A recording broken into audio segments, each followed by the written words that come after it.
وروي عن أنس بن مالك رضي الله عنه قال قال رسول الله صلى الله عليه وسلم من عاد مريضا وجلس عنده ساعة أجر الله له عمل 1000 سنة لا يعصى الله فيها طرفة عين. qarang, payg'ambarimiz sollallohu alayhi vasallam aytibdilar, bir bemorni, kasalni bir odam shuni holidan xabar olish uchun borib ko'rsa, kasalni oldida bir qanchadir vaqt, miqdor soat oldida o'tirib ko'nglini olib xursand qilsin, Alloh jalla va ala shu qilgan ishi uchun 1000 yil ibodat qilganda savobini unga yozib qo'yar ekan. La yusallohu fiha tarfat aynin. Ana bu 1000 yil ibodatni savobini yozadi deyaptilar.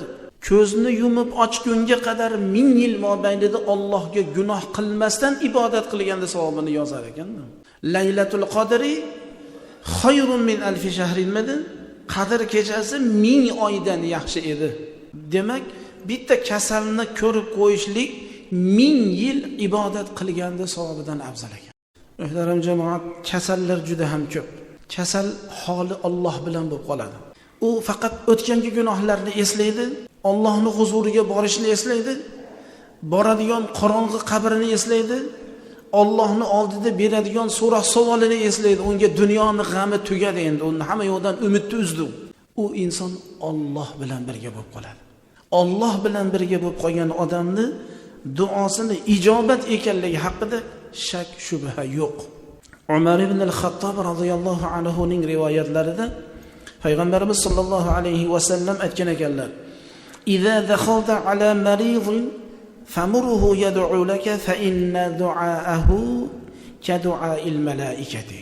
Kasalni ko'rgani kirgan vaqtingizda kasalga ayting, sizni haqqingizga duo qilishlik uchun, ko'nglini olish uchun bizni haqqimizga bir duo qiling deb kasaldan duo so'rab oling.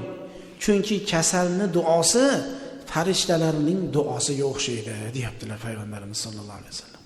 Va ruya an Anas ibn Malik radhiyallohu anhu qol qala Rasululloh sollallohu alayhi vasallam udul marda wa muruhum falyad'u lakum fa inna da'watal maridi mustajabatun wa dhanbuhu maghfurun. Kasal ko'rgani boringlar. Kasallarni, bemorlarni holidan xabar olib, ko'rishib, ziyoratlashib va o'zingizlar uchun duo qilishlikni so'rang. O'zingizga, avlodingizga, zurriyotingizga, haqqimizga duo qiling endi bizni deb ulardan duo oling kasaldan. Chunki kasalni duosi ijobat qilingan Allohning dargohida, duosi mustajob. Gunohlari esa mag'firat qilingan holatda yotibdi, deyapti.